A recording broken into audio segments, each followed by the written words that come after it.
现得different from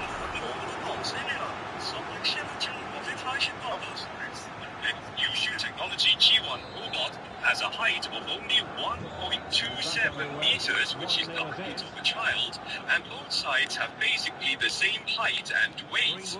This directly shows all the team members' tactics and action designs for the competition. Here we go. And besides the robot operates. It's an knee strike.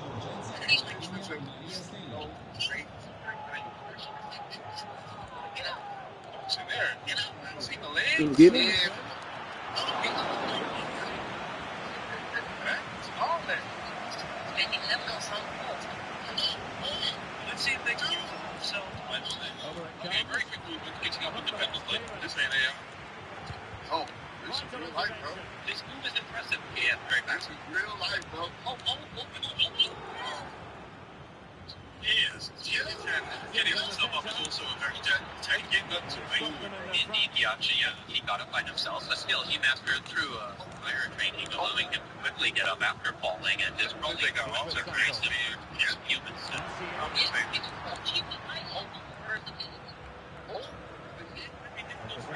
Discern from the footage how much force their punches or kicks actually have. First of all, the total weight of the robot is about 35. We got contact. She's in elbows here on his hands. Come on. The clearance that was needed.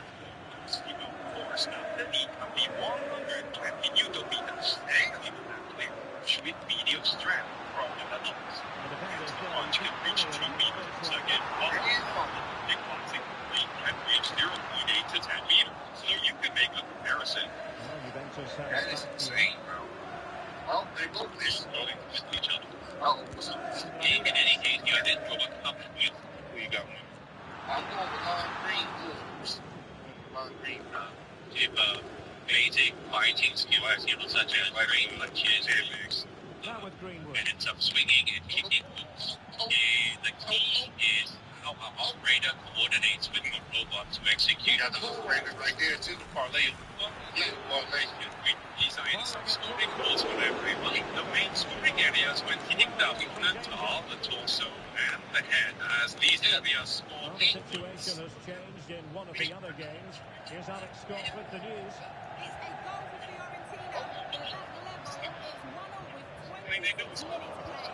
Here's Alex. Well, it's a good-looking position. Is there a goal in the future? It's been a lot of my kids' toys. Juve unable to keep the ball. Has a mind of its own. Greenwood. Oh, he's taking a shot. Right hook. 3 right hooks all hit the side of the knee. Very good. Wait, what? I'm curious. Actually, the robots are great with it.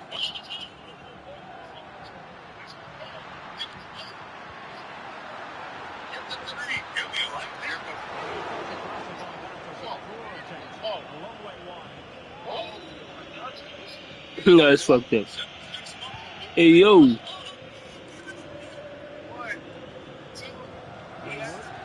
Yeah.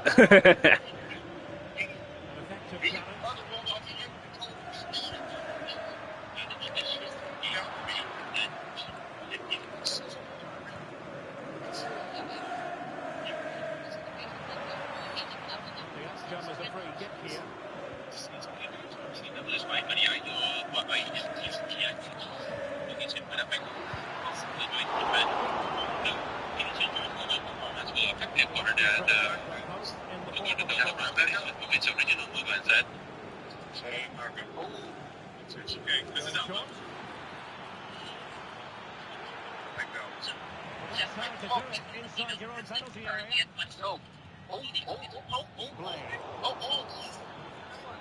It's the same as our human competitors using the weight. While rubbing the opponent with a left jab, a straight punch. This is okay. They've lost possession of the ball.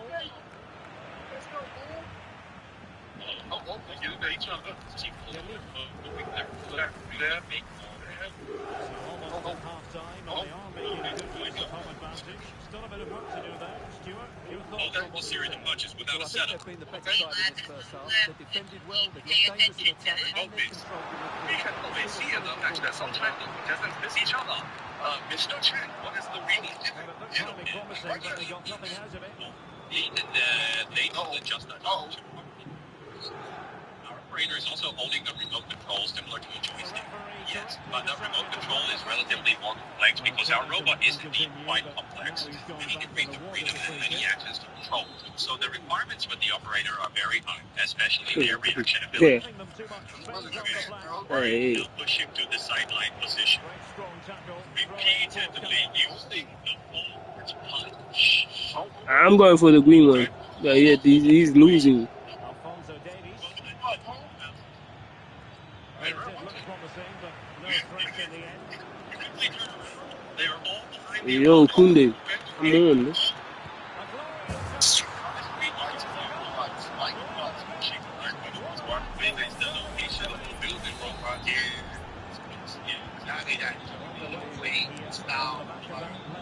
Wait till they start looking for fight on their own, man.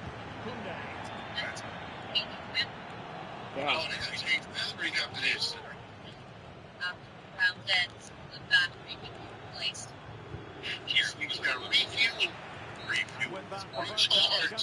Punching and the leg kicking turn is a complex. It should be managed mainly because I feel that, for example, delivery is creating illnesses, and for example, when using heavy punching, it's making it really In possession, Ramirez. Fuck.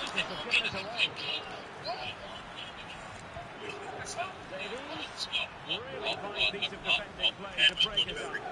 Why pass behind? Kunde. Get your lessons ready for a holiday shopping spree. Prices so low, giving extra bits under the tree, only at $5 below. Now, who can he pass it to? These things are good together. Wow, clearly. Nice. And the attack fizzling out. Thank you. I still don't know how he gets that out there. Me, It's a fantastic You don't tackle too early, my guys. Yeah. I guess I'm tired from the get in there. Good work on that pass. Intercepted effortlessly.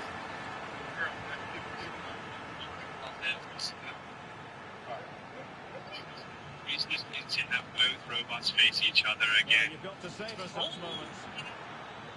Is this kick? Although they hit the opponent, Giving them a different it's option been by trimmed moving and in trimmed to Yeah, fail too. How does that even happen? so it has been trimmed by the other.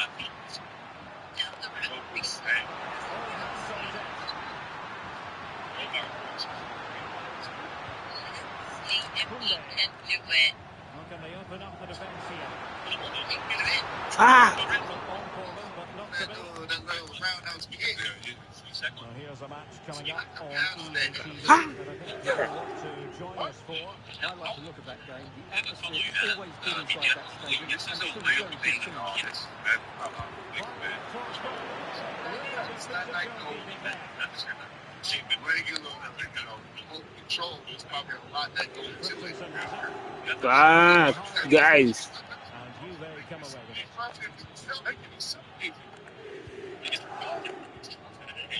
with it. Already setting up. Nice. Right. Green with More live football to come. And we'll Kick note this about way. the future game with us here on EA TV. I'm really looking forward to that. Two entertaining teams in what should be a really feisty affair. Flurry here. Jab. Oh, me. Uh-oh. You almost lost this. Oh, my hoodie. And both sides encounter Hey, yo. teams keeping possession. The kicks. Now they both kicks. Oh, me. Oh, there we go. There we go.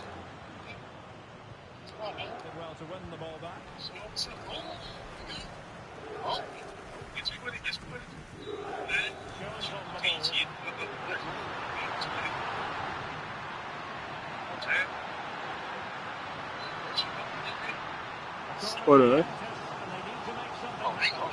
It's hurry. Hurry. It's a big hurry. Do that. Substitution.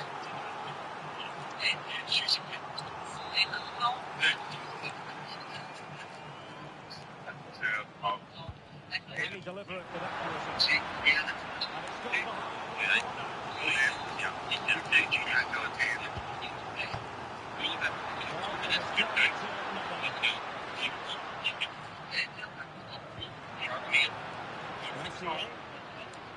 Really sitting deep there. That could be problematic.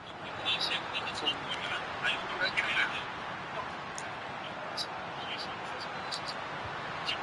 feed into the box. Straightforward play by the keeper.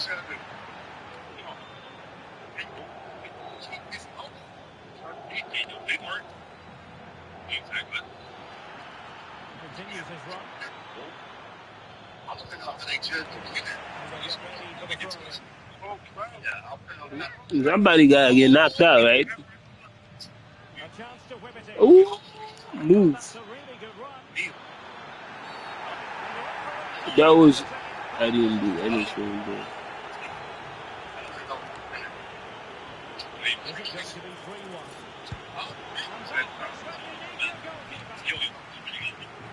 People are actually watching it.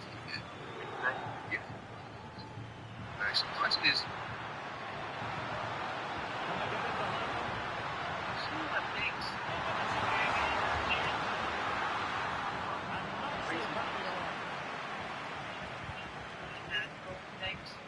Well, that was a great opportunity to get themselves level, but the Juventus still trail here, mainly due to that brilliant save by the goalkeeper. Well, attacks are plenty, but now defensive resilience is what's called for. The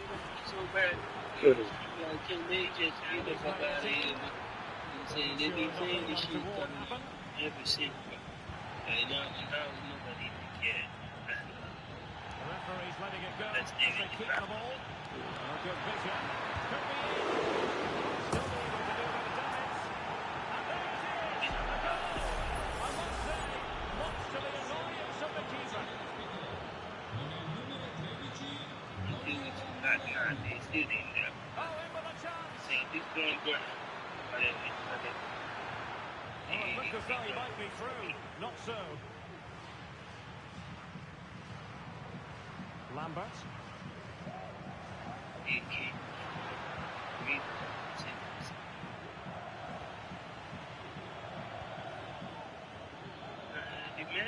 Promising pass. Chance to play it in. Yeah, lost badly, man. Gee. Very timely interception.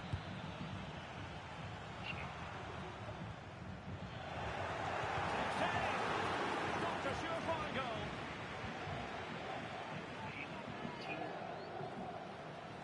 And so into the final 5 minutes. Well, a classic example of how to intercept.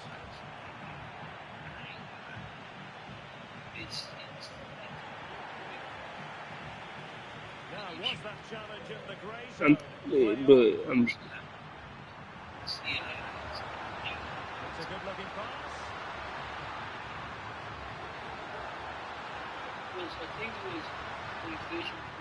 Will it happen for them? Very quick thinking there. I agree if you say Palmer. Yeah. It's really a dope player to play. Able to skip past his man. Selection. Actually, yes. A wonderful intervention. Yeah. is doing on the central attacking midfield, it is different. Like, you know what I'm saying? It's totally different than Palmer. I'm saying Palmer is low-key the old school and central attacking midfield. Just simple movements, finish it. And that is the end of the game. It goes into the history books as a home defeat. Well done. They weren't at their best today, both as individuals and as a team. And they didn't deserve anything from the game. Need a much better display next time out. I mean, he's doing this shit in Brazil is crazy. Crazy. Like, just saying, man. If you ask me, which team would you like? It was another player, bro. It was Cole Palmer. Hold on. Give me a conversation between. Yeah, I play a season with Chelsea, and I felt like it was just a dope player to have in your selection alongside other players. Even if you, same goes for Enzo, but I had Enzo Fernandez, but I had other midfielders, but still somehow I could sell him. He was 86. I could sell him, but still I kept him in the team. It's another player that I really wouldn't pick, but it's a dope player to have in your selection.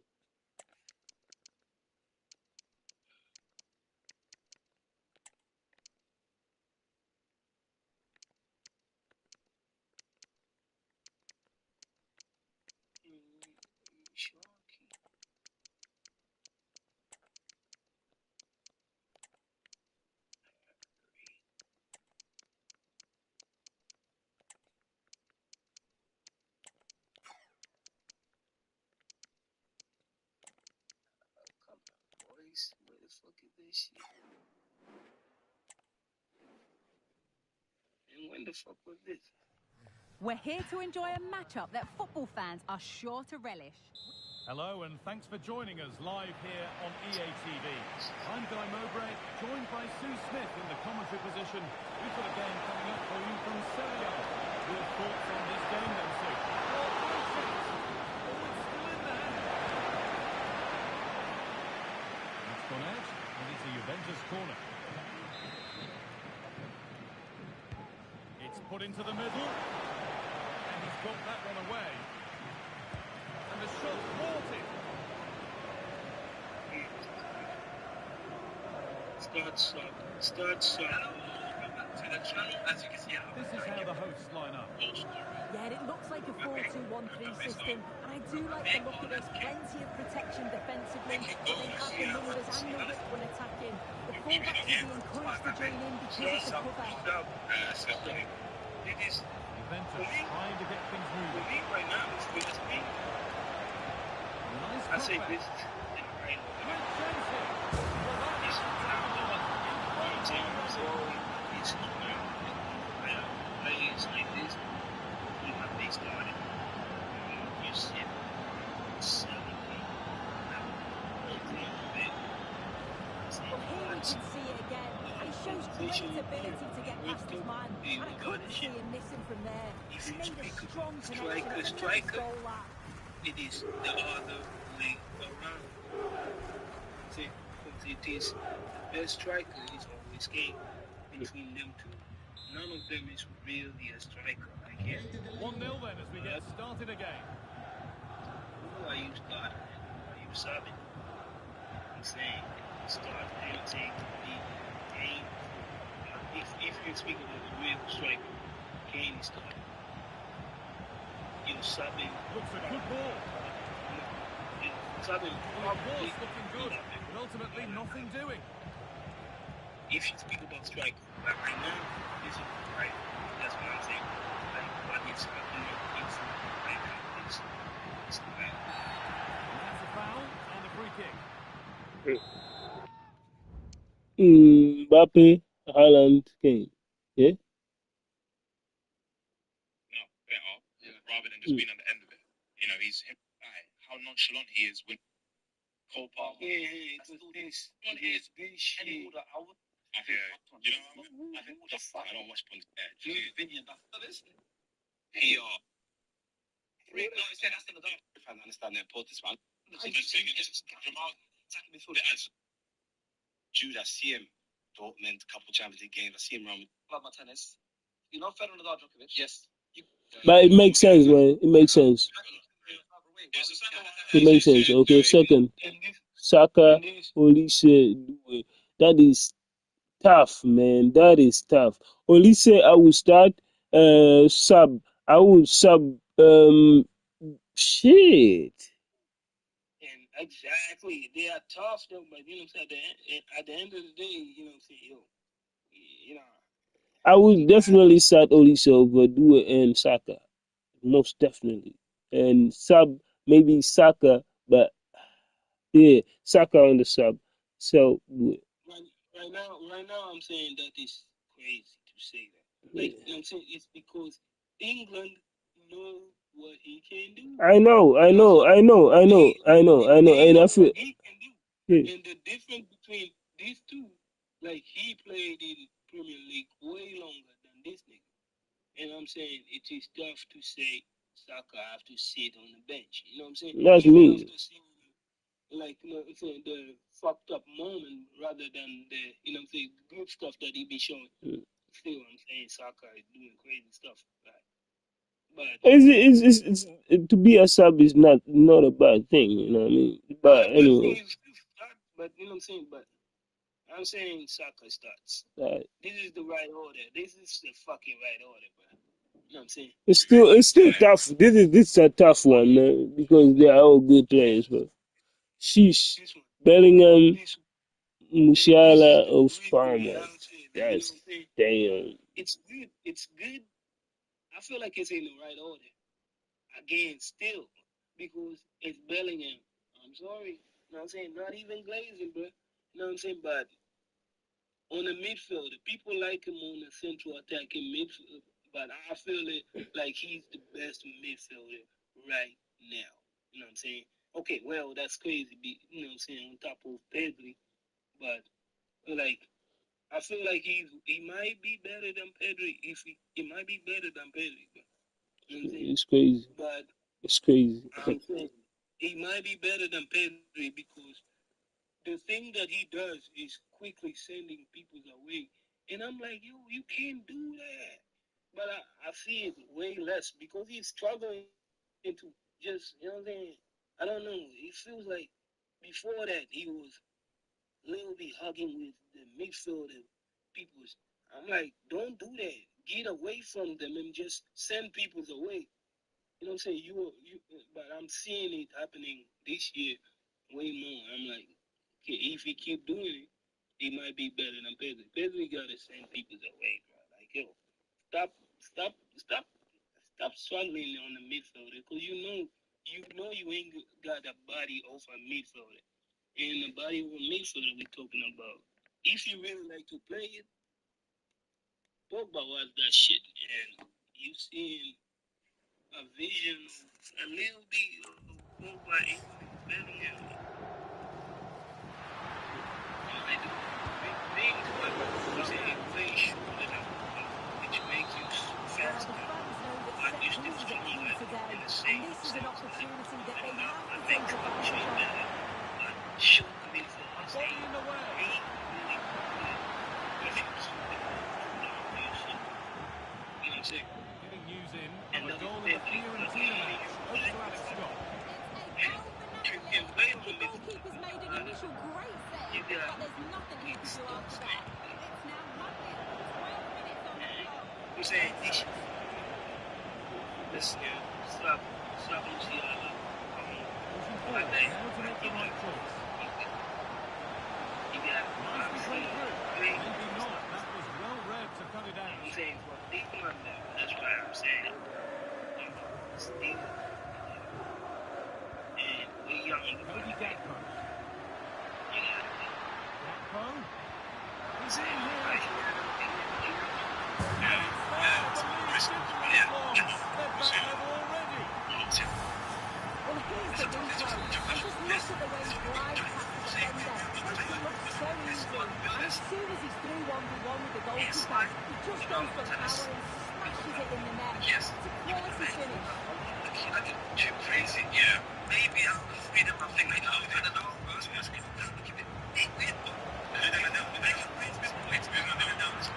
Yeah, who's in the dark? I think it's. This one, I think, yeah, look at these points.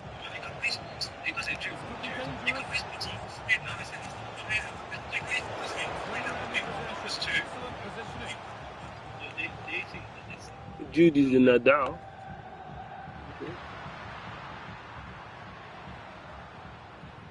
Cody Gakpo. I don't know. It was basically Good the in behind. Oh, he tried to power it in. Flown one. Absolutely flown. You have to think one I think the other companies are points. They could raise points because they do. Just let us this one I think the other companies are points. They could raise points because they do. You could raise points. No, I said that's not. Yeah, I could raise points. Freedom. I think Obama's two. I think Jude. That's great. That is great. I would never do this. I would never do that. You bugging out, but that's it. Working at pace, this could be dangerous.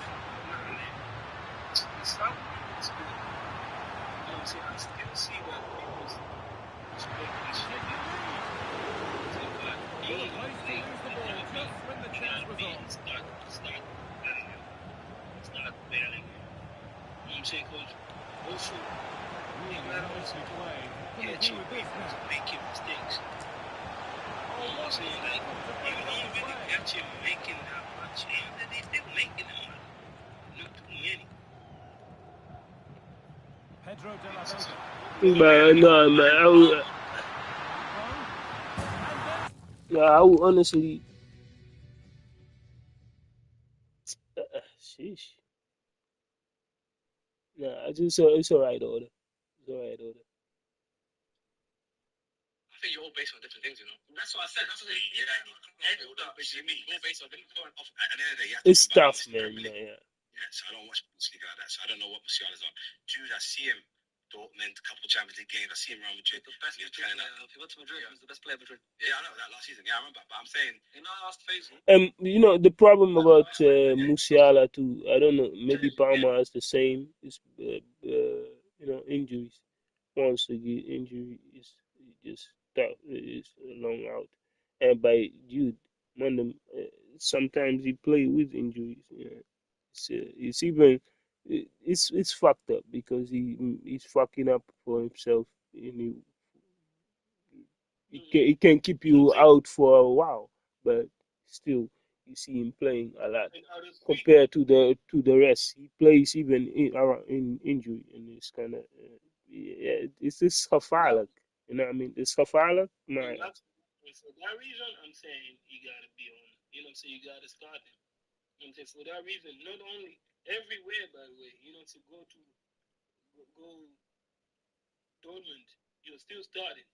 You know what I'm saying? You know what I'm saying? I've never heard any issues of people talk about what, you know what I'm saying? It's always Neymar got to Barcelona. Issues with starting. You feel me? And a lot of other players, if they go from their transfers, if they go to a different team, they got issues. The goal to put them in front. Anything.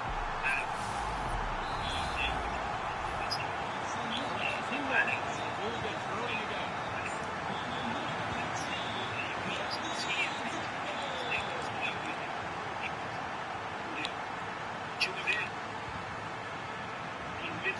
the space to whip it in here. Ball, the corner to come.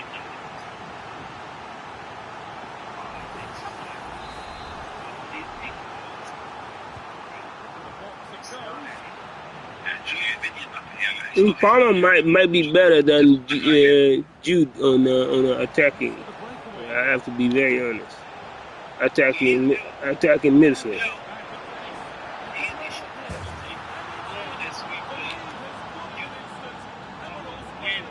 Yeah, they're all center attacking midfield too. And it's and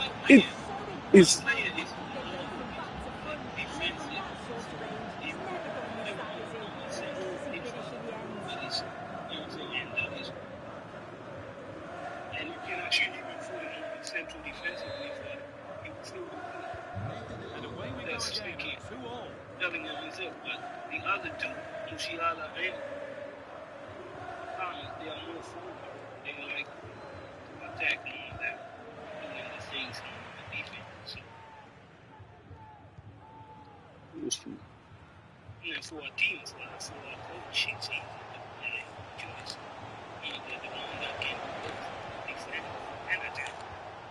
That's the reason why still big in the big in.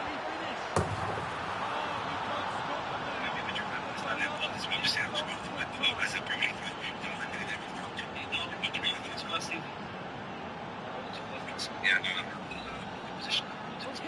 see it again, and this is what's capable of given the time and space.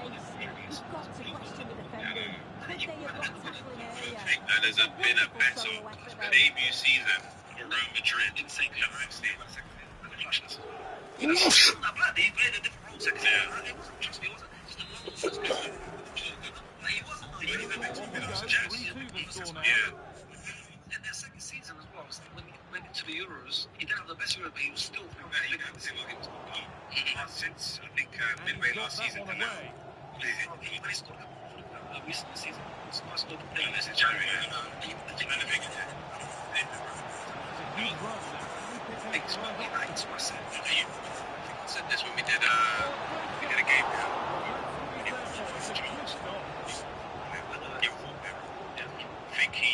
I think it's everybody's favorite ones. Yeah.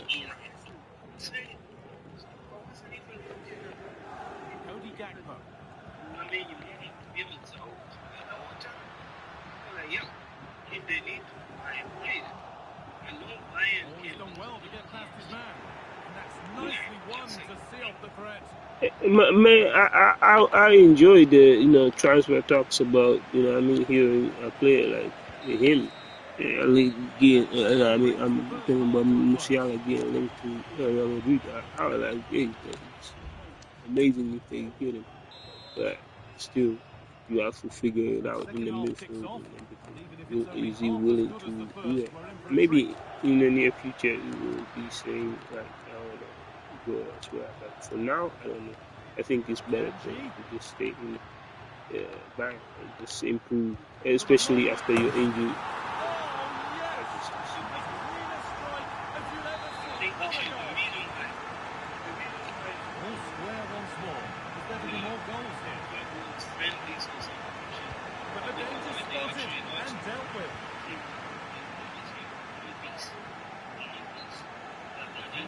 Options available. Number they freaking 10 goals in a game. Looks like a good advantage play. And play is brought back for the free kick to be taken. Team we adjust and see how to change. But they still nothing.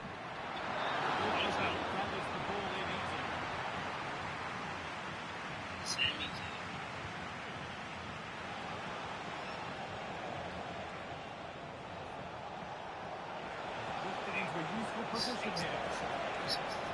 Not the end result they wanted from an encouraging position. I wanted to just check that it was Bellingham.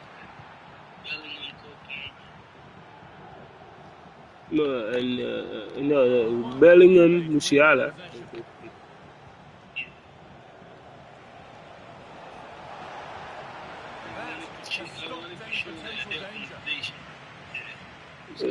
It's interesting. It's an interesting pick, and tough, but because they are all such an amazing player. But like I say, for one player, it's almost unfair because he's injured. So compare them with the rest, because the rest are able to play more, are willing at least, because Bellingham also comes from injury. And I keep on make plays. They decide against putting it in. Yeah.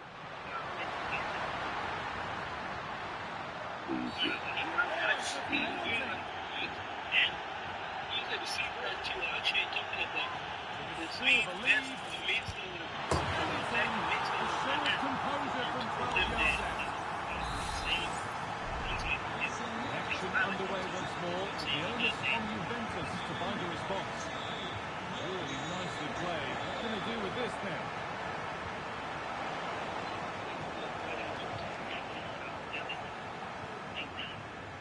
Rick Taylor. Oh, I've just been told of a penalty given elsewhere. Alex Cook can tell us about it. Hey, but don't you think that England will ever do it?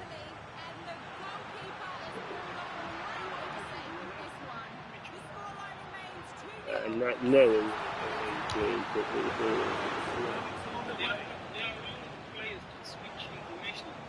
Nowadays, yeah, I do see that. I do Pays think. off. They've won the ball. But I don't know. It depends only and if you play for under something, and then Cancellieri. I don't know. That's what I think. It's looking good. Now what comes next? And that's where it ends. It's all competing anyway.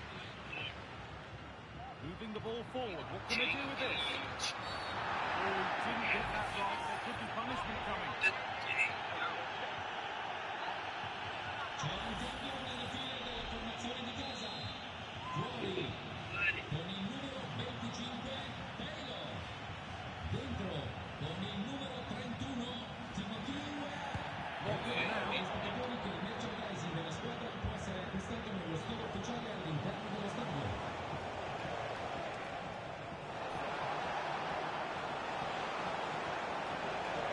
Looking for an angle here. Can he finish? And the line up. Nothing to split them once more.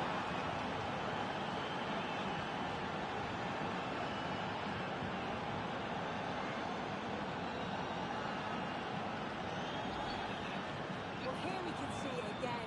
And a simple finish it may be, but it's all about the movement in the box.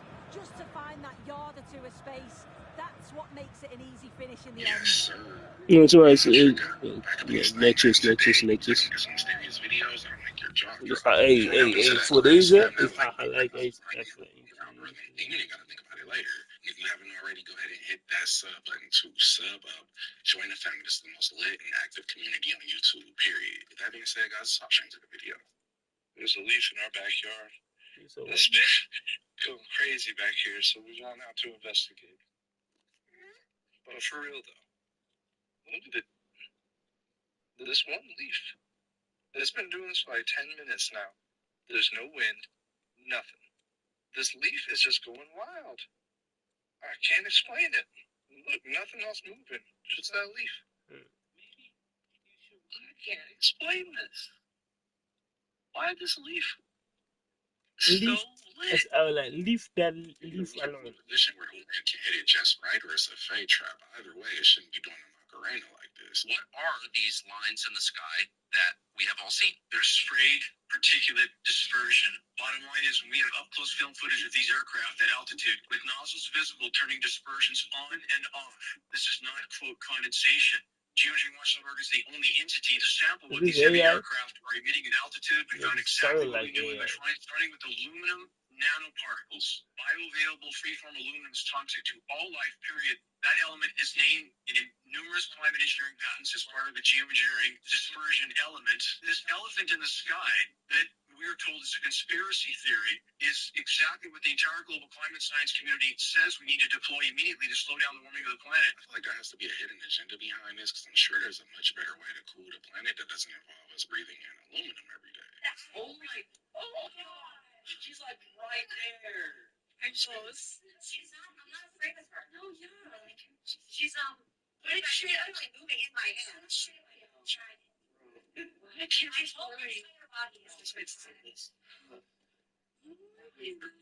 can't.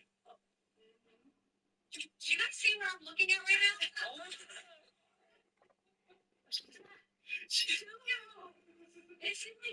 look at this. Love it.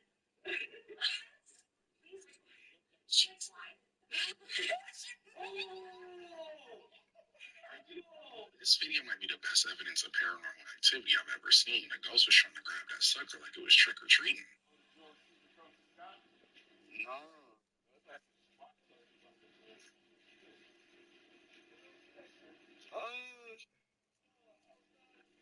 This is freaky, man. What the fuck?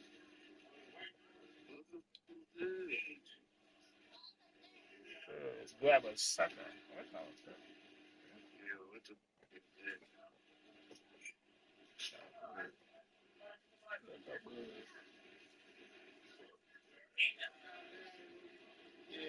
It's kind of hard to see because the objects are so small, but it looks like it's either a flock of birds or a bunch of metallic orbs. Maybe that's why they were cloud seeding so nobody could see them. It's 2025, and we're literally flaying ladybody androids on stage to prove they're real. The floodgates are opening for humanoid chore robot companies unveiling their products. And after the hullabaloo that Neo just stirred up, this other robot-made organization called XPeng needed to get the record straight that their iron robots designed to look like female humans are in fact not just a person wearing a full-body costume. I kind of get it too. There's a few moments while the thing's walking up to the presentation stage where the legs look a little too human-like. They wound up doing a follow-up event where they literally took engineers onto the stage to cut the artificial skin and muscle tissue from the left leg of the robot to expose the inner mechanisms of the thing before it walked off of the stage. And despite knowing that it's definitely not a person, it's still kind of an uncomfy watch. Don't say I didn't warn you. Instead of trying to make them look so human-like, they need to work on making them faster, because when they demoed the Neo robot, it took them 3 days to unload the dishwasher, and for $20,000, that's unacceptable. For the first time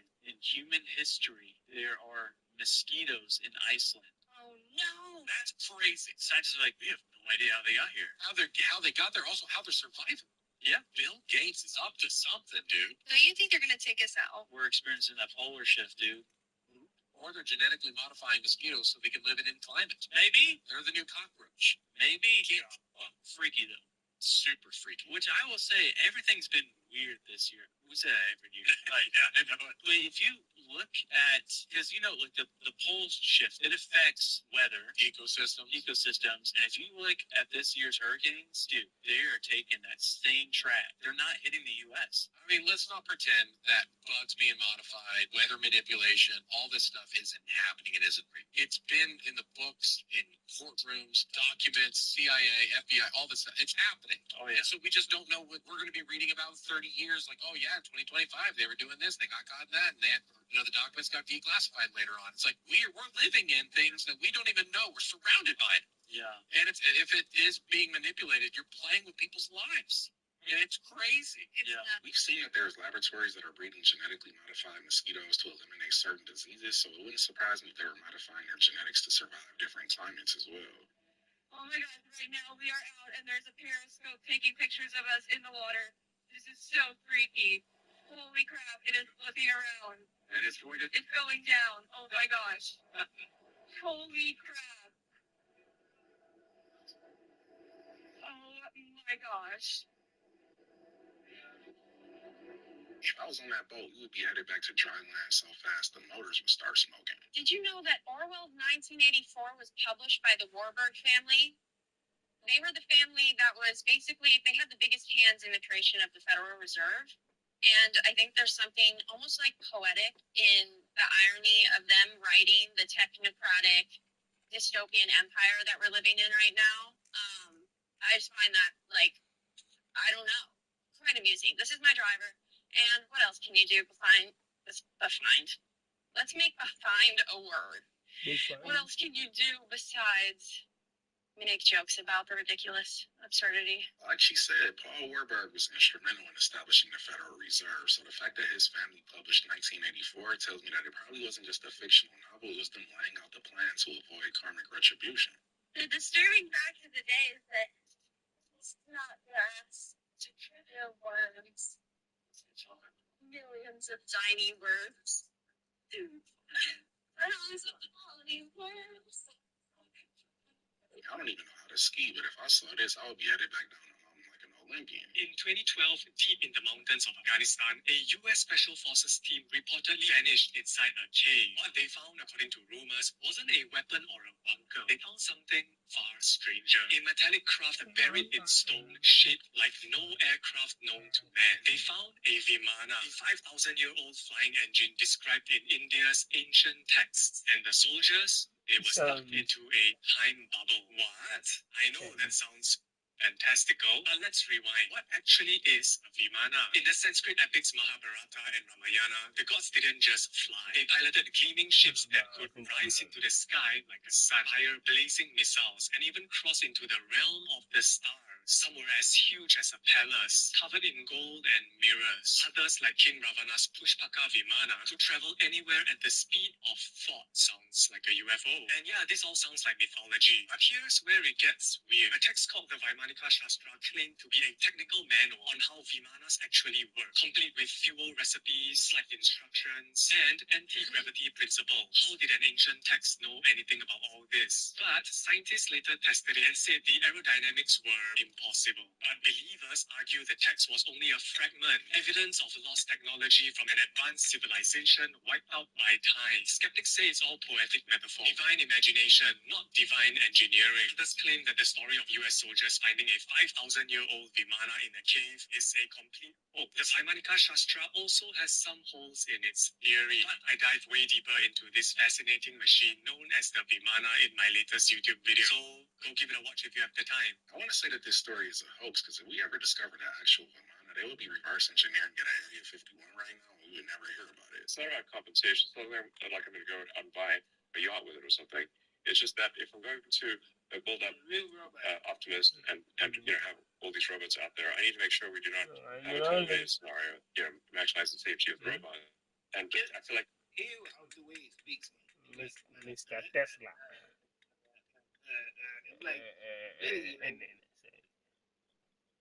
My bad, bro. You know what I'm saying? I ain't trying to. Hey, what's your bad, man? Just keep your mind, man. You don't fuck with it. it's not about compensation. It's not like I'm going to go out and buy a yacht with it or something. It's just that if I'm going to build up Optimus and have all these robots out there, I need to make sure we do not have a terminated scenario. You sound like Optimus. And I feel like I need to have something like a 25% vote, which is enough of a vote to have a strong influence, but not so much of a vote that I can't be fired if I go insane. But my concern would be, creating this army of robots and then being fired for political reasons because of the ISIS and Glass Lewis fire me effectively, or the activists at those firms fire me, even though I've done everything right. Yeah. That's my concern. And then I cannot ensure the safety of the robots. If you don't get that vote, it doesn't go your way. It looks like it's going to. Would you leave? I mean, is that even in the cards? I heard the board was very concerned about that. Let's just say I'm not going to build a robot army if I can be easily kicked out by activist investors. My question is, how much money will it take for him to not build a robot army? Whatever it is, pay the man. Okay, so it says, oh my God, look at, oh my, this is it. This is the orbs. I think this is the orbs. More recently, a colliding beam fusion reactor space propulsion system has been proposed in 2004, and it is shown right here. More recent, the reaction is the proton boron 11. Oh! Although deuterium, tritium, and helium-3 deuterium reactions were also considered. It is an evolution of the ion ring concept. Neutral beams are injected to produce a current that sustains the configuration. So the neutral beams can sustain the configuration. The beams tend to thermalize, and this effect must be compensated by continuous injection, which requires non-negligible amount of recirculating power. So the idea here is what we're doing is we're confining our plasma in this tube, and then it produces external magnetic fields around the entire structure that creates the sphere map. And boron 11, just like with helium-3, is aneutronic. Aneutronic means that the only thing being released in this interaction are alpha particles, no neutrons.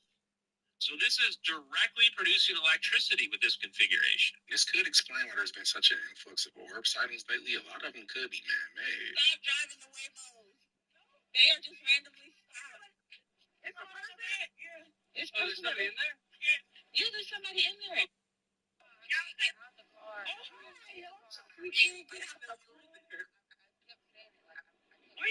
window, girl? We can save you. You need help? Oh my goodness. Somebody's in there. Oh my gosh. And they're stuck. Like the door is locked. It's not letting you out. You got Tesla? I need a ride. I'm either hailing a taxi or calling the Uber. super because the Waymo's out here kidnapping people. Amazon is adding facial recognition to Ring cameras starting next month, except in the 3 places where it's illegal. That should tell you something. The feature lets Ring owners create a database of familiar faces, but to identify who's familiar, the camera has to scan everyone, creating what's called a face print, a unique biometric map of your face. Amazon says the feature won't be available in Illinois, Texas, or Portland. Why? Because those states have strict biometric privacy laws. They're not blocking it to be nice, they're blocking it because they know they'll get sued. Google paid $1.4 billion for capturing facial geometry without consent. Similarly, Facebook paid over $2 billion in discontinued tag suggestions. The Electronic Frontier Foundation points out Amazon knows this, they're doing it anyway, just not in states where the laws have teeth. Your face, the mail carrier's face, kids selling cookies, all scanned and stored for up to 6 months, even if you're never tagged. I wouldn't be surprised if the true purpose for this feature was to sell this data to the feds, because I don't need my doorbell to recognize familiar faces when I can just open up the app and see who it is myself. You know how people say they have private conversations and then all of a sudden they see advertisements for it on their phone?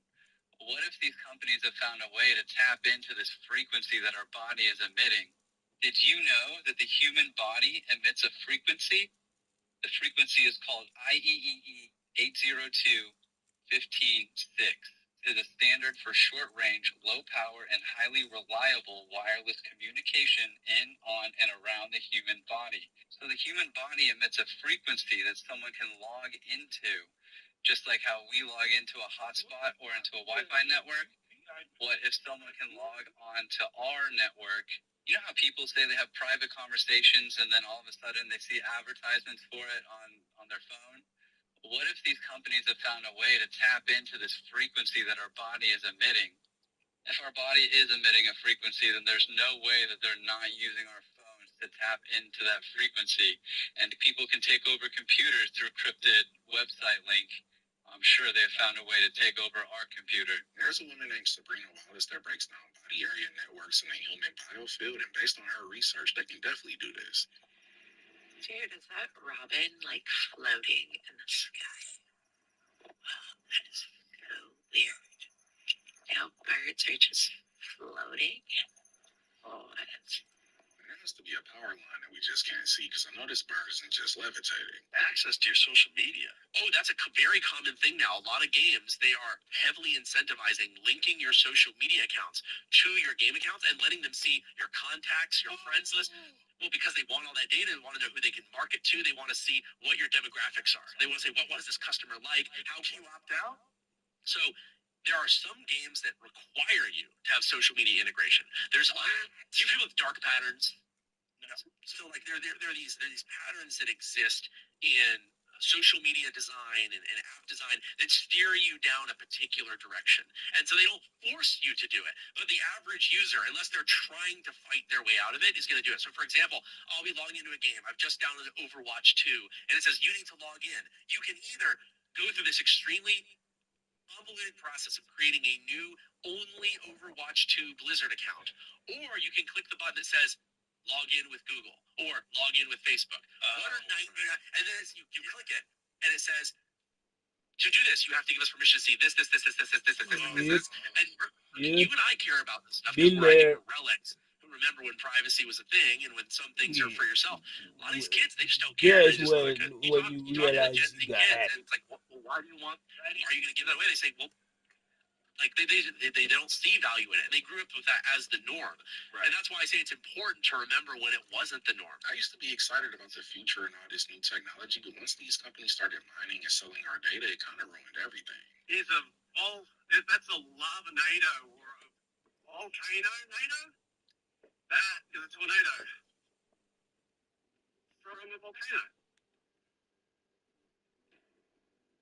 We're going to capture a bit more of that. Like, that is incredible. This would be beautiful to witness in person, just not this close, because if you get swallowed up by a tornado, it's over with. A lot of you have been commenting on it, you know whose video, and it's kind of got me wondering, is human cloning possible? Your able to clone Dolly the sheep, and they also resurrected a pair of dire wolves. However, most believe that human cloning is an absolute reach. However, they've hinted to it in movies like Multiplicity.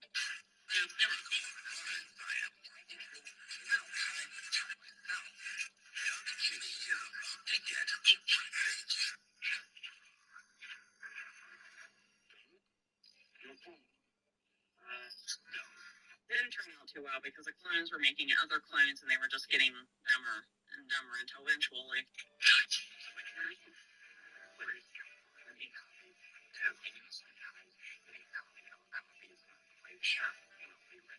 Like in a newly released movie, Mickey 17, where Robert Pattinson's character hates his life on Earth so much that he signs up to be an expendable.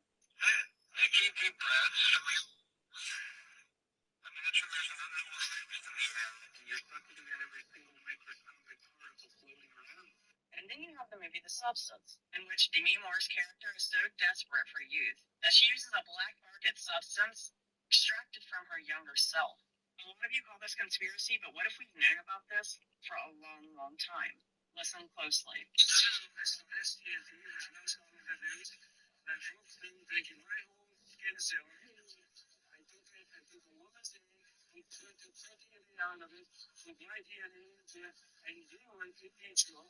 And developed my own long stem cell lines.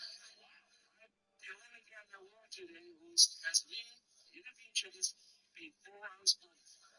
After only 2 years of not being able to obtain his substance, he went from this to this, which makes me wonder, is truth more stranger than fiction? If they can clone a sheep or a direwolf, then chances are they can clone a human, but they need to do more research with this stem cell anti-aging, because Peter Nygaard went from looking 60 years old to 360 years old in 2 years. You just brought up the unfinished obelisk in Egypt. That was by far the largest obelisk that they'd ever created, okay? More than double the size of the biggest one. Right. Meanwhile, in Easter Island, the largest moai ever that was being created, like 2 to 3 times bigger than any of the moai that are there, was being taken out of the host rock, just like in Egypt. Meanwhile, you go across the world to China. You go to a place called Yangshan Quarry in China, and they were in the middle of taking out the largest blocks in human history. Some of them weighed well over 1,000 tons. Meanwhile, you add one more, Baalbek, Lebanon, and the quarries there, they were taking out the largest that they'd ever done, and they never made out of the quarry. What you have in common with all of these locations from everywhere around the world is that the civilization was in the midst of creating the largest that they'd ever created of these structures, which means that they were at the height of their civilization, because they were taking on the biggest projects they'd ever done globally. Everyone was. And then all of a sudden, the work stopped out of nowhere, and they just vanished. That tells us a few things. It tells us, one, they probably were caught off guard somewhat, or they wouldn't be taking on massive projects right before they're about to be destroyed. And two, the scope of these events must have been so severe that most of them must have perished. If we apply this to our current situation, globally, AI is the largest project that we've ever taken on as a civilization between our data centers and infrastructure. So we need to be careful that history doesn't repeat itself. So it's level at Yes, for sure. I took this picture of my boss lifting the door to a storage unit, which is, I would hate to be a ghost haunting a storage unit. Yeah, that's never heard of. Genius oftentimes just collect people's stuff even after they die. Estate sales will be around. It might be the first location that a haunted object goes to after a tragedy. And I can prove this. He was still reaching out to open the door when I snapped it, and it looks like they caught a teenage boy who was in his emo phase. Zooming in on the net, and that's what types of the internet. Yeah. It's either that or maybe you have to get a good look at his face. Yes, again, it's disturbing to get that close. Actually, now that we've enlarged it, he is. I like him from afar. Yeah. Now for a quick transition. That's a cool guy. Cool guy. So when you get close, I'm like, oh no. There's grip here. Interested there, but not anymore. Cancellieri.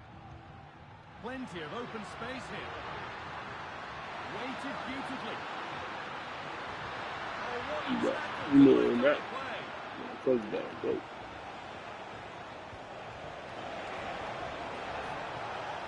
with acres of space to attack. Chance to deliver into the box. It's cleared, and they can breathe easier. Really good pass. Great chance here.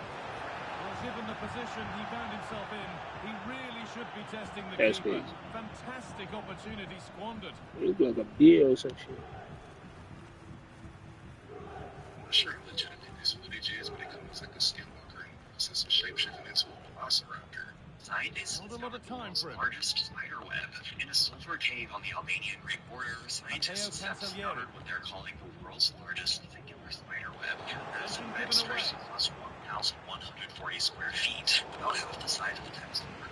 According to an article published in Subterranean Biology, a peer-reviewed open-access journal, scientists estimate the web is home to 2 rival species of spiders living together in a colony.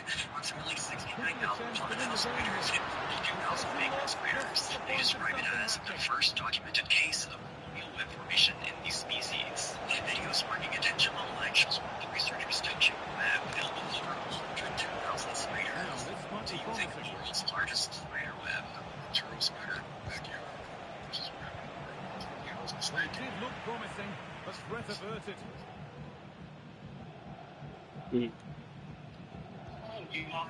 Cody Gakpo. We're hearing now of developments in the Fiorentina match. Alex has goal news.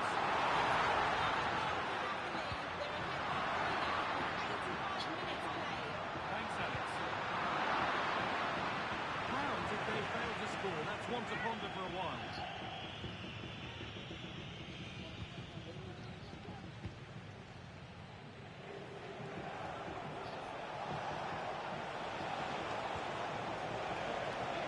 This looks really good. Could we see a winning goal?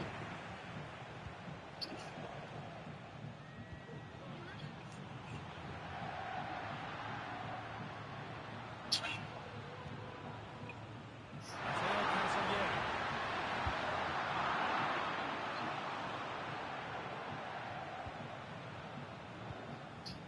On to Koundé.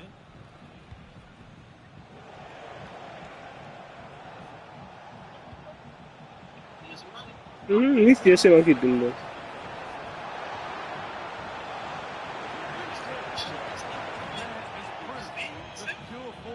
Mi spiace anche tu. Needed a more subtle touch.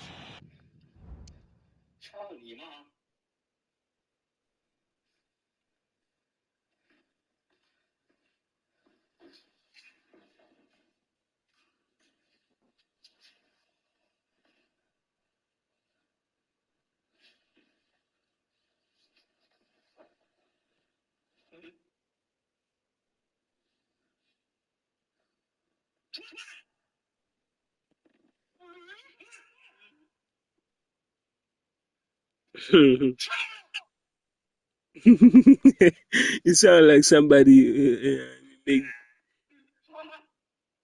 what the fuck? That's what I said. Did you mind that? Yeah? No me. That's all in the video. That's what I'm saying. It's all in the video. It's weird. Something weird. yeah, it's weird. Weird sound. It's weird sound. Yeah, it's some sound. You know what I mean? I don't know. It sounds very suspicious. You know what I mean? Yeah, I don't know. It sounds like a gay dude or something. And then at some point, you know, it's weird, bro. What the fuck is that? Do you hear that? Do you hear that? Yep. That's freaky, man. What the fuck? This is some different shit, man. You gotta watch out.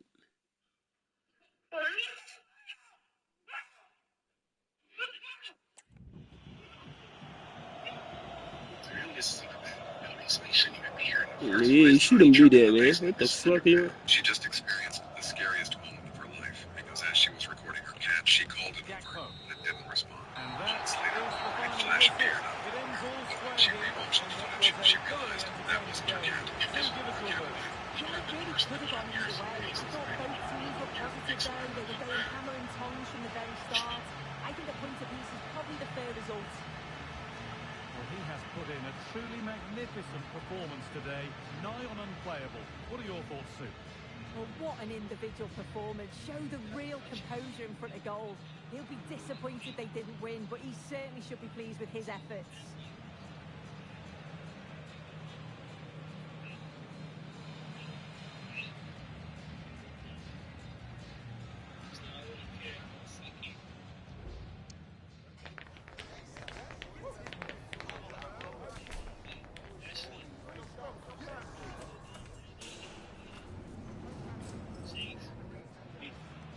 and and, and also when they malfunction, bro, they it's, it's really fucked up.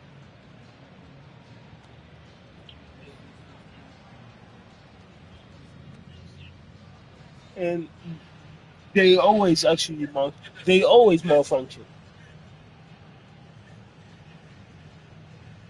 This shit fast, fast, fast. What the fuck? Yeah, she wanna fly. The fuck? That's in the house. Shit. Take somebody out. That's crazy.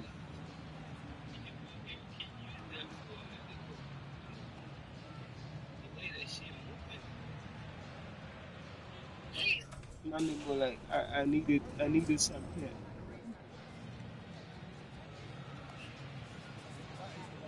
Gave you a fucking tsunami. Oh, this is that tornado.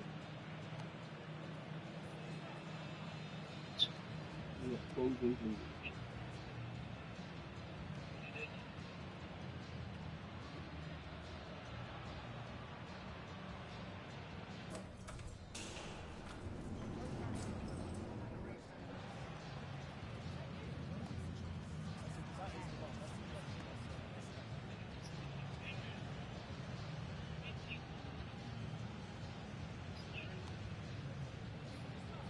Okay. In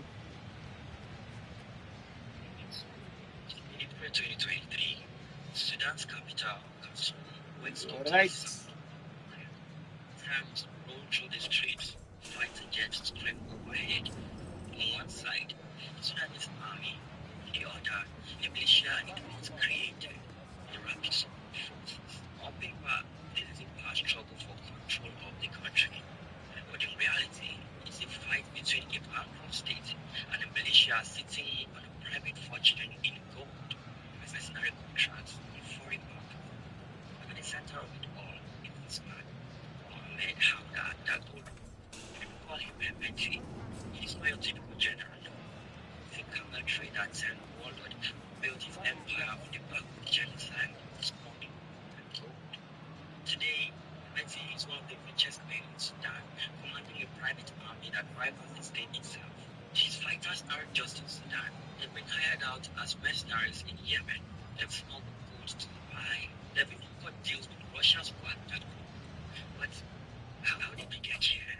How did a ragtag desert militia become a global war corporation? A group who trades blood for gold and gold for weapons. To answer that, we need to go back to the deserts of Darfur, to the birthplace of the Janjaweed, to the 1980s, the moment when violence first became business. This is the story of the Janjaweed militia, the most ruthless group in Africa, and how greed has made them so powerful.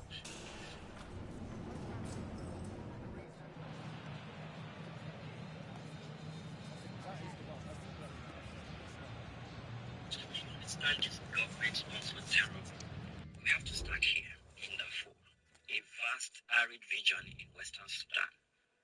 For centuries, this place was a frontier between farmers and slaves. Darfur's non-Arab farming communities and Arab nomadic tribes competed for land and water. But for much of the 20th century, these conflicts were local and internal. However, in the 1980s, things kind of changed. A devastating drought pushed Arab nomadic tribes further south into the farming lands. Clashes broke out, not just over cattle or crops, but over who belonged here. And then something even bigger arrived, Omar Gaddafi. No demonstration at all in the streets. No, no one against us. Against me for what? Because I am not Muslim. They love me, all my people with me. They love me all. To protect me, my people. You see, this Libya's dictator was exporting an aggressive ideology of Arab supremacy across the Sahel. Gaddafi envisioned an Arab belt dominating the region through his Islamic Legion and a group called the Arab Gathering. Circulated racist pamphlets in Darfur and told them this land should be yours. The pamphlets referred to Black African communities as Zoga, a derogatory slur, and declared that their time of rule was over. Gaddafi also flooded Sudan with weapons as he used Darfur as a red base in his proxy war in Chad, arming Darfuri Arab tribes to support Libyan-backed factions. Suddenly, Darfur's local skirmishes were supercharged into something more sinister, an ethnic project, and Gaddafi made sure these militias were armed to the teeth. When his forces lost their war in neighboring Chad in 1987, many of the Arab fighters he had trained did not disarm. Instead, he recruited them for encouragement from elements of the Sudanese state. At least we know the pitch will be slick, which might brighten up a rainy In evening. 1988, these militias made their first victorious appearance. That year, a Libyan-backed Chadian leader retreated into Darfur and was hosted by Musa Hilal, a local Arab tribal chief. This Chadian leader had somehow managed to escape with a stockpile of modern arms. These weapons were kept with Hilal's tribe. Good work to regain possession. Around the same time, Sudan's elected Prime Minister Sadiq al-Mahdi from 1986 to 1989 was arming Arab tribal militias such as the Rezikas, Hilal's clan, also the Misiria and others to fight southern rebels during Sudan's North-South Civil War. These government-backed militias burned African villages, killed civilians, raided cars, and even kidnapped women and children as slaves. Some of the full knowledge and support of these groups these were disciplined soldiers. They were tribesmen, camels, and horseback, racing with AK-47s. They hear all these words about them on the radio, in the international media, and they came here today because they wanted to ask us as journalists to explain to them whether there was a chance that could be seen as devils on horseback. By the early 1990s, these Darfur's Arab militias who preyed on civilian populations were given a name, Janjaweed, roughly translated as devils on horseback.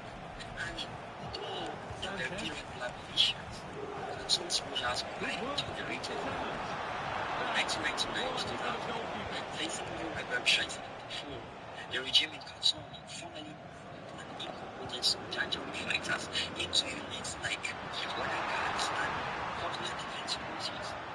Yet, many Janjaweed remained essentially irregular, riding camels or trucks, racing with AK-47s, and holding to what looks like Sahila for the regime. These militias were a cheap, expendable tool. If the men joined them, they were a path to wealth and power in so the procedure and agendas of land control, revenge against black communities.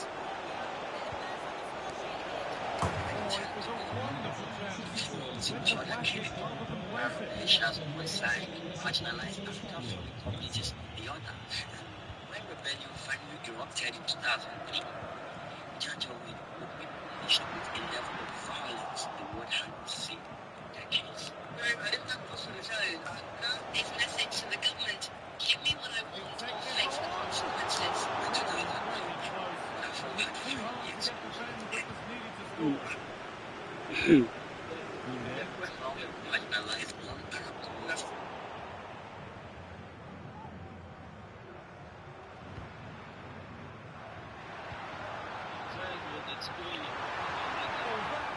win the ball. Body in the way. Good work. Ferdi Kadiogu. Sanchez. Promising looking attack this. Great work. What's next? Really good goalkeeping there.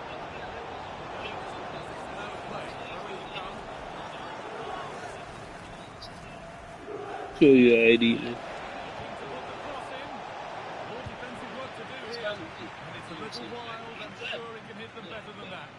Let's right idea, it's just completely the wrong execution. The body position is all wrong, and that's well off target. Forming rebel groups is just Play for a throw and maybe just a lapse in concentration. They are uprising protested decades of economic neglect and government discrimination. These two rebel groups Nicely won to see off the threat.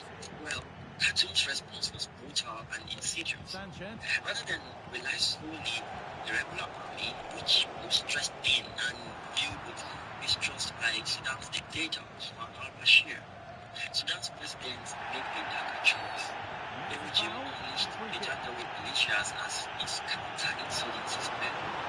These were men you didn't have to pay, men who had everything to gain from land Khartoum revenge if they crushed the rebellion. Inform was one of the most brutal counterinsurgency campaigns of the 21st century.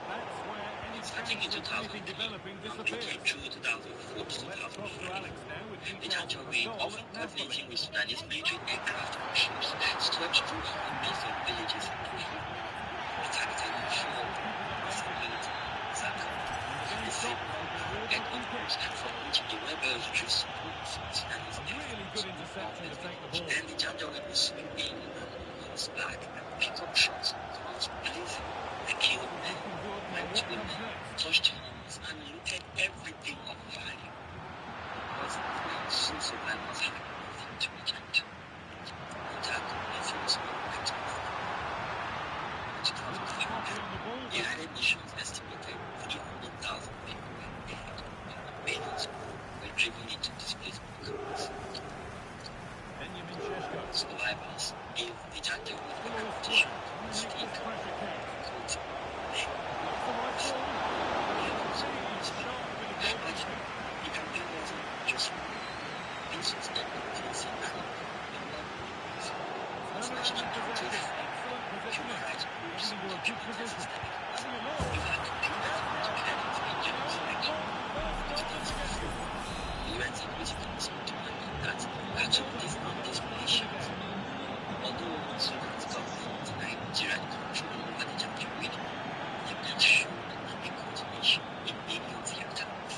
In 2008, the international community elected President al-Bashir himself. We're back underway at 2-0.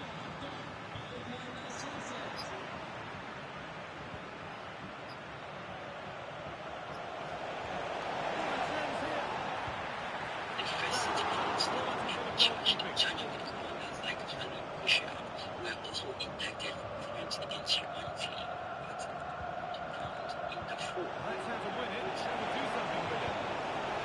Already out on the effort, but just wide. Goal kick it is. And the ref has played advantage here.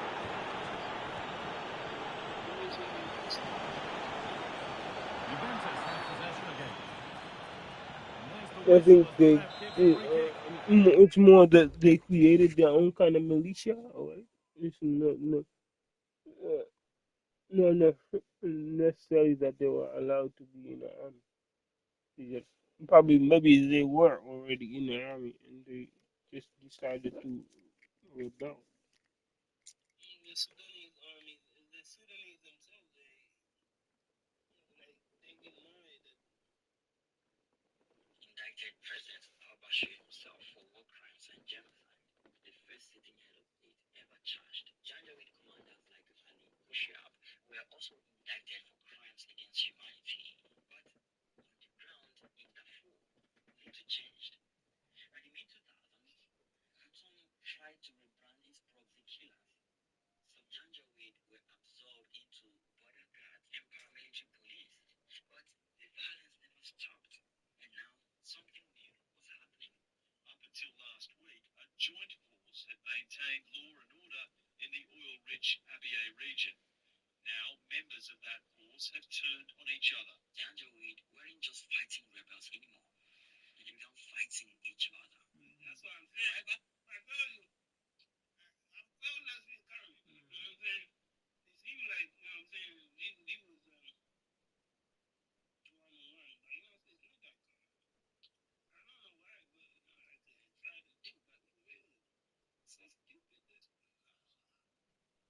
Yeah, oil. So it makes more sense, right? Why people. Yeah, but you know what it is? It's this. All of them probably were allowed to be military in the army because they all kind of originate from the same folks who are military in the army. Whether military in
the army or almost nearly 5 people in a row in Same name, yeah. that no, not the same name, all different names, but they all included with the same shit. But just hear this shit out from here. It was from Rezigat in South Darfur. Emeti was a high school dropout who It's about him, right? But hear this shit. found opportunity in war. He joined the Janjaweed around 2003, commanding a small militia of his relatives and traders, ostensibly to protect caravan routes. Though initially subordinate to Musa Hilal, the more prominent initial leader, Emeti proved an astute survivor. He struck up a direct relationship with President Bashir, offering his loyalty and lethal services to the regime. By 2007, with Hilal's reputation tarnished internationally, Bashir began promoting Hemeti as a fresh face. These little-known camel traders' violent exploits were rewarded with money, new weapons, and a growing troop of fighters under his personal command. And with his newfound wealth, he began to take the Janjaweed with the Hemeti, Hilal, and Bashir. to a whole new of course Bashir, yeah, Bashir. Hemeti, Dawa,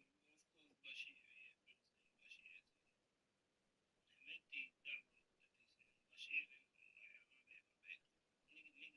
and my bad. Nigga said his first name and my last name like it were two different things. By 2013, Omar al-Bashir had ruled Sudan for nearly This 25 seems years. like almost like one man who think he got power. Actually, not one man, men's who think they got power over a country. Instead of actually running the country, they are having a quarrel with each other. And it leads to what? Civil war. You know, now you are having people who just can't stand each other, but they are truly from the same country. messed up, man. It's messed up not only for the country itself, but it's messed up for how black men behave in the state of yeah, we are living right now in 2025.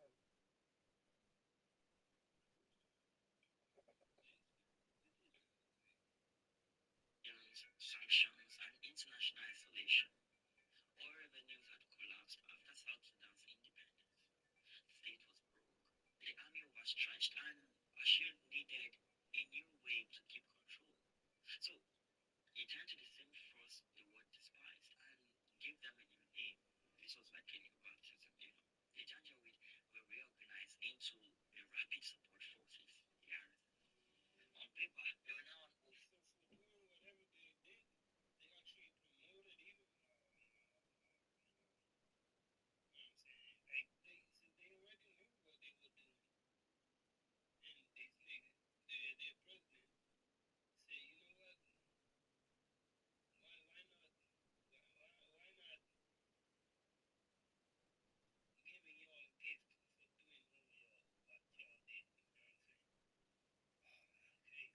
the Rapid Support Forces, the RSF.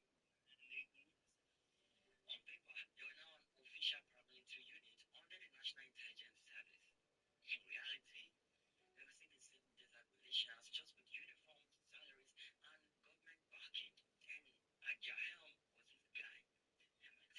By 2014, President Bashir elevated MIT to the rank of general and gave him direct control of the RSF, bypassing the regular army's hierarchy. For a man who was dropped out of school to train camels, this was his breakthrough.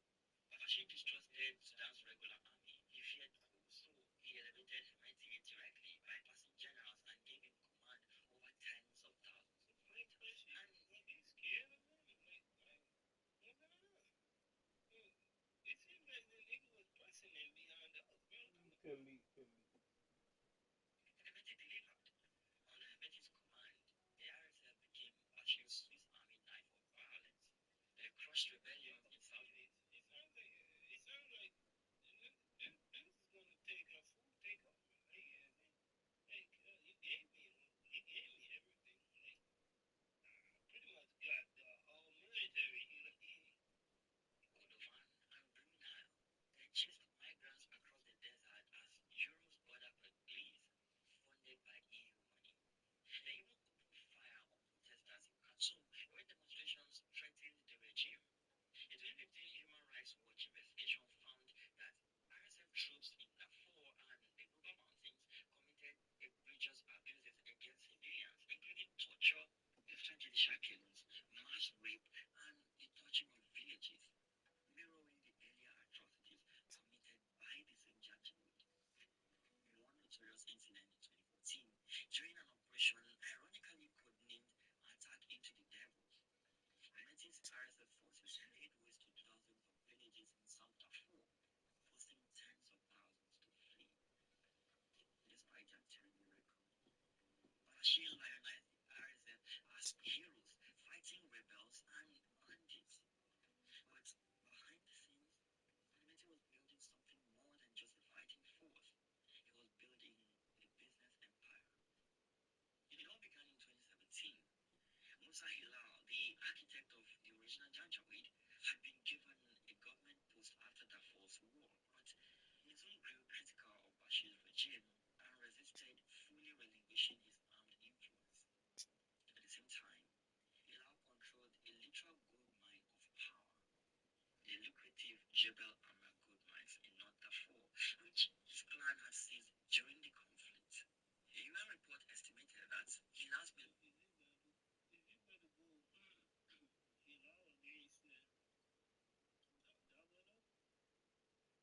45 million. They make gold. They make 45 million per year for gold related. Yeah, man.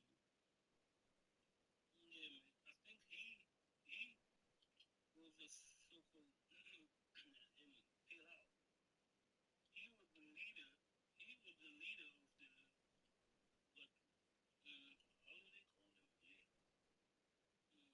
How do they call them? Janjaweed. He was the leader of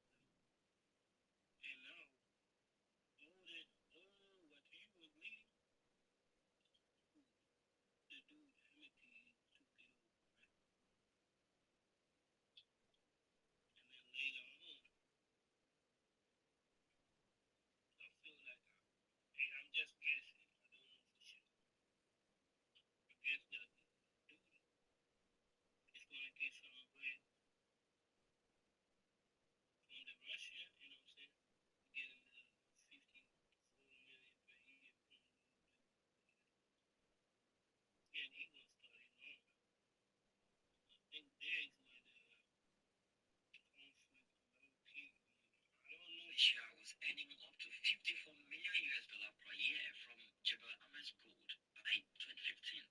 However, when Hilal fell out with Bashir, Hemeti pounced. Eyeing this prize and perceiving Hilal as a rival, Hemeti moved against his former mentor. In November 2017, went back to Hilal. RSF units clashed with Hilal's followers.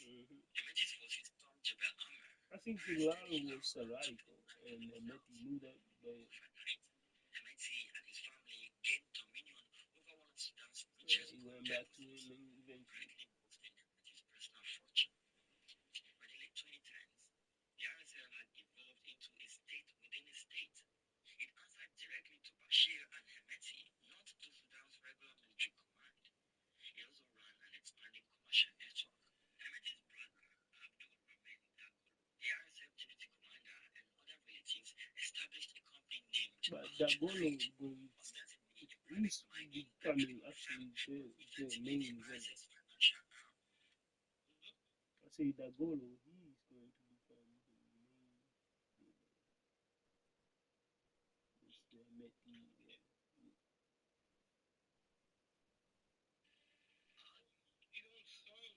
He don't sound like it, but he gonna be gone because from now. Do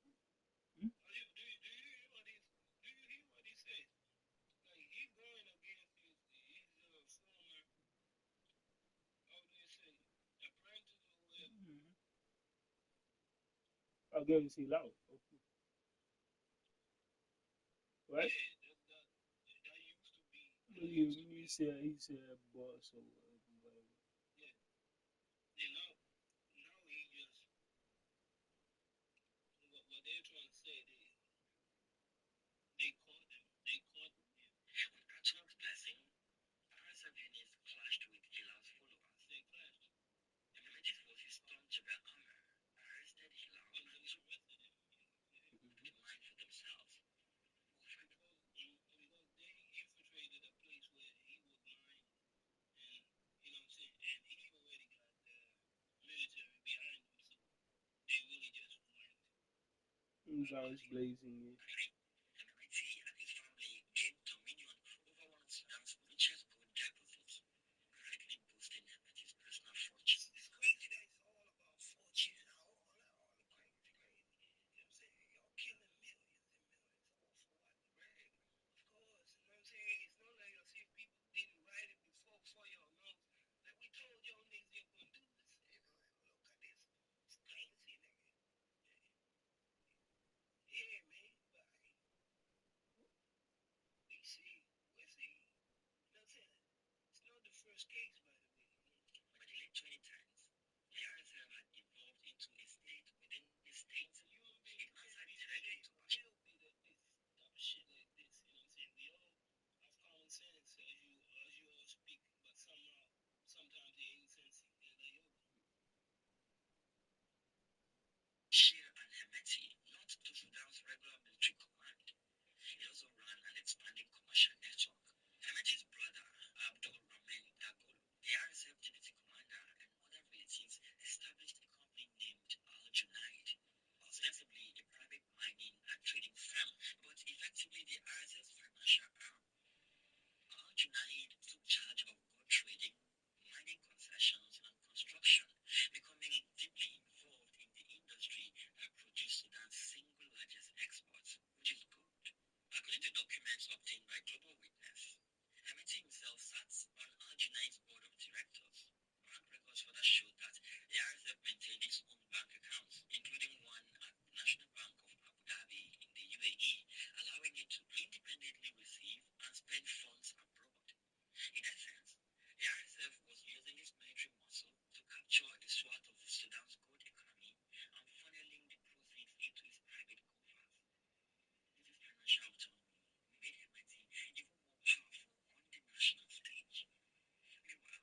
At least 3 other gold-rich regions.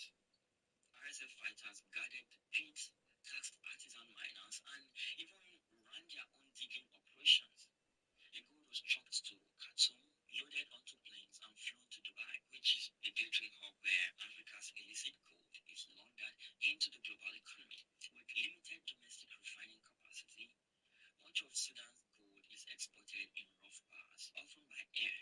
Dubai has become a major hub for this. In 2016, the UAE imported $15.1 billion worth of gold from Africa, up dramatically from just $1.3 billion in 2006. By 2018, the United Arab Emirates was buying 99% of Sudan's official gold exports, and likely most of the smuggled stuff too. Billions of dollars worth of Darfur's blood gold passed through Dubai's markets, and the profits didn't just sit in Sudan. They were wired into foreign bank accounts, hidden in shell companies, or reinvested in luxury real estate. In effect, Dubai's gold souks serve as a gateway for Africa's illicit gold, providing cash that armed groups like the RSF used to buy weapons or pay its fighters. It's no coincidence that in April 2019, as Sudan's economy teetered, the UAE and Saudi Arabia offered a $3 billion aid package to this new military junta in Khartoum.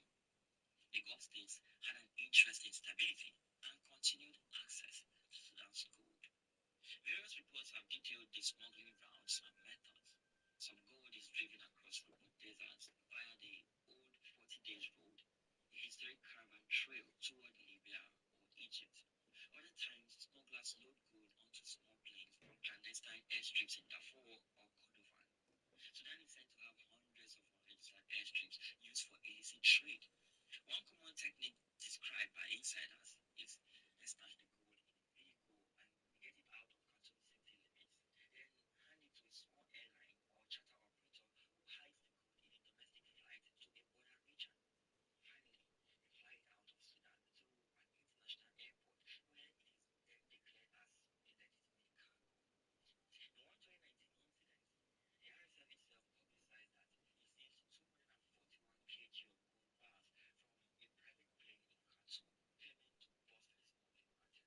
It turned out much of that gold belonged to a licensed company, but the RSF's sudden zeal indicated internal tussle over who controls the trade.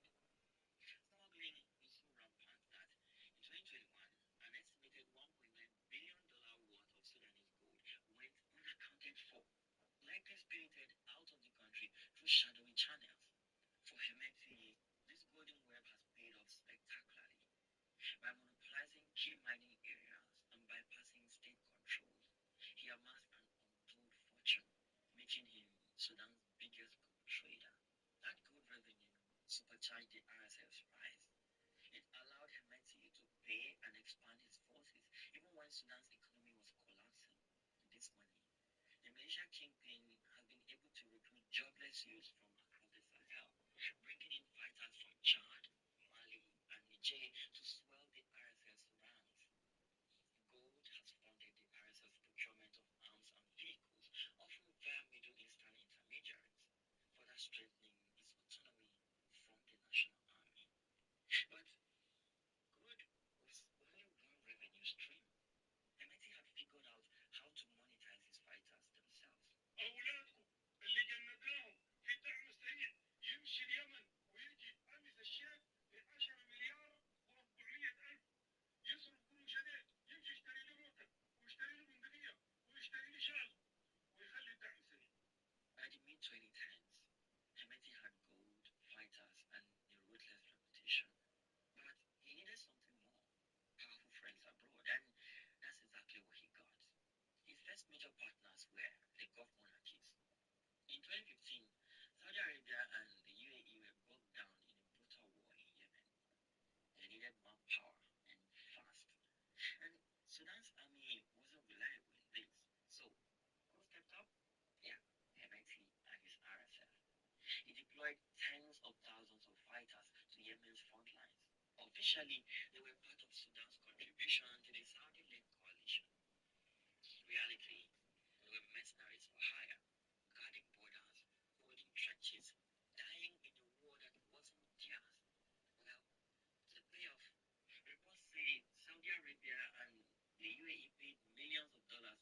directly to Hemeti, money that never went through Sudan's treasury but straight into the RSF's coffers for impoverished Darfuri recruits. This was life-changing money.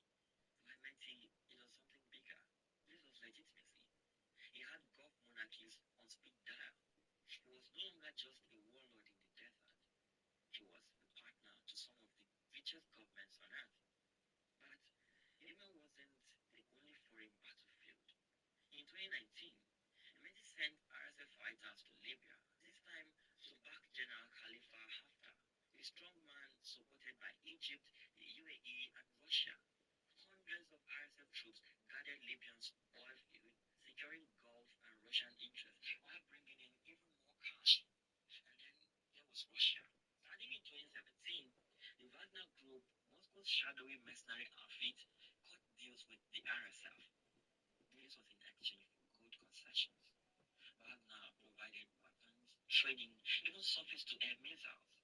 They built a refinery on the Nile and helped smuggle Sudanese gold to Russia's military base in Latakia, Syria. Some of that gold, investigators say, ended up funding Russia's war in Ukraine. This was a perfect trade.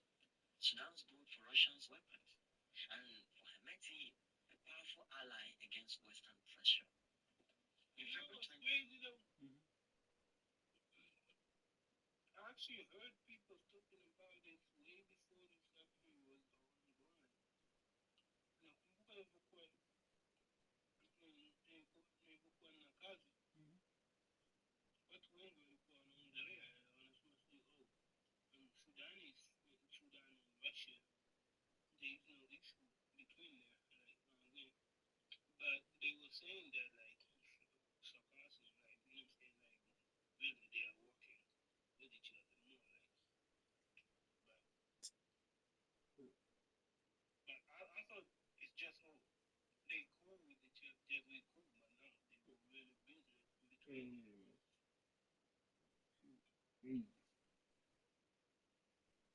22, just days before Russia invaded Ukraine. Hemeti himself was reportedly sighted in Moscow, shaking hands and cutting deals. Meanwhile, the UAE kept buying Sudanese gold by the ton. Investigations later revealed that Dubai-based companies like Easy Gold and Al Zumurrud were laundering RSF profits into the global financial system. By 2025, the US sanctioned several of these firms, accusing them of directly bankrolling the RSF's war machine. Now, think about this for a second. A militia that began as devils on horseback in Darfur was now a key player in wars stretching from Yemen to Ukraine. A local proxy had transformed into a global corporation of violence, trading blood for gold and gold for influence. From mercenaries to army to actually to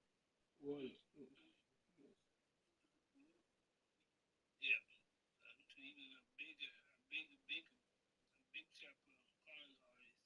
All of this was building toward a showdown back home, because while Hemeti was busy making foreign friends, he was also making enemies within Sudan, enemies that would eventually plunge the country into a new and devastating war.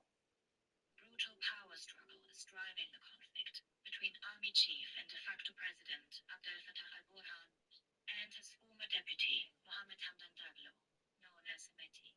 By 2019, Sudan had entered a fragile transition. Bashir was gone. Protesters were demanding democracy, and the military and civilians were sharing power uneasily. But in the shadows, two men were circling each other. General Abdel Fattah al-Burhan, head of the National Army, and Hemeti, commander of the RSF. For a while, they worked together. In 2021, they even staged a coup side by side, toppling Sudan's civilian government. But everyone in Khartoum knew the truth. This partnership couldn't last. Burhan led the army, Hemeti commanded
go kill my